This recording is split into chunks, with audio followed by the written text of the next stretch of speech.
चलो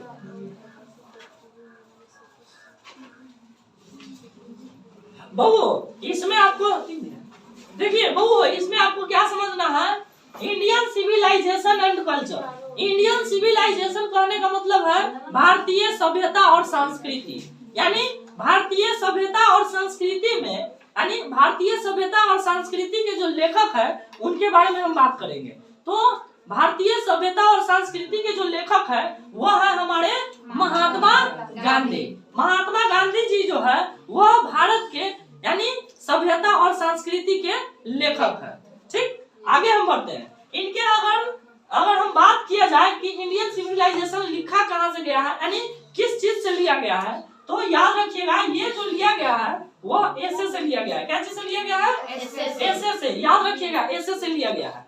अगला बात किया जाए कि इंडियन सिविलाइजेशन के जो लेखक है यानी महात्मा गांधी जी जो है, इनका वर्ण के बारे में, वर्ण माने होता है जन्म, वर्ण माने होता है जन्म। तो वर्ण जो हुआ था, वर्ण माने जन्म होता है, जन्म जो हुआ था इनका 2 अक्टूबर 1869 यानी 2 अक्टूबर 1869 में। कहाँ तो पोरबंदर जगह के नाम था और गुजरात में था ये, ठीक है, जहाँ अभी मोदी जी का माने घर।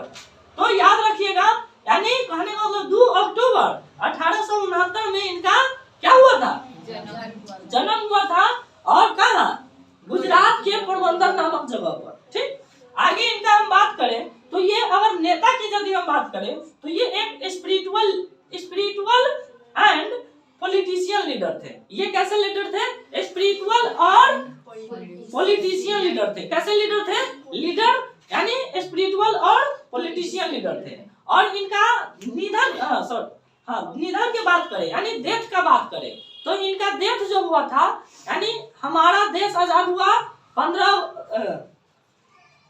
15 अगस्त 1947 को हमारा देश आजाद हुआ 1947 में।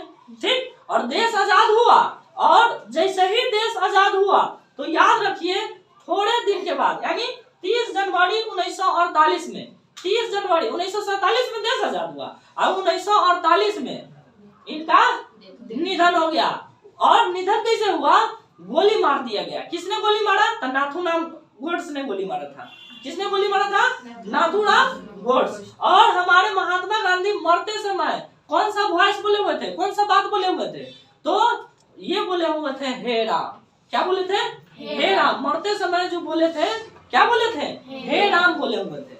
आगे बात किया जाए कि हमारे जो महात्मा गांधी जी जो है इनको किस नाम से जाना जाता है, यानी भारत में किस नाम से जाना जाता है? तो याद रखिएगा भारत में इनको जो है राष्ट्रपिता के नाम से जाना जाता है। यानी ये इनको जो है राष्ट्रपिता का दर्जा दिया गया है।